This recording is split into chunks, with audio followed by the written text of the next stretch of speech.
можешь занять в это время спальню. Спальня где? Она рядом с кухней. Так, сейчас погляжу. Да. Скажи, пожалуйста, а ты белье носишь? Да на кой оно мне надо? Подожди. Как? Подожди, белье ношу, конечно. Да. Куда же без белья? Ну да. Ну, конечно. Ну-ка покажи. Белье? О, белье. Не, внизу. Ну, городские озорники. Продавец обуви будет в восторге. Что это?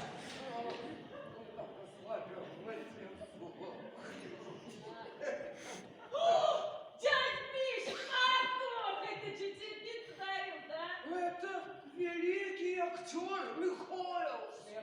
Михайлс по городскому, по-нашему просто, дядя Миша. Что скажу? У нас, когда свинитель Журбенка помер, так дядя Миша стал коров осеменять. Он как на корову глянет. Чё-то ей там прошепчет. Всё. Что? Померла! Ань, поняла! Спеклась буренка, жди теленка.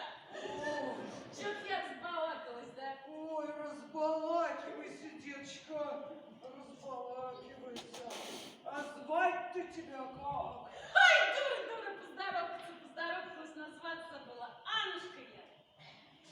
Аннушка, Аннушка я. ты, Аннушка, трамваев опасайся.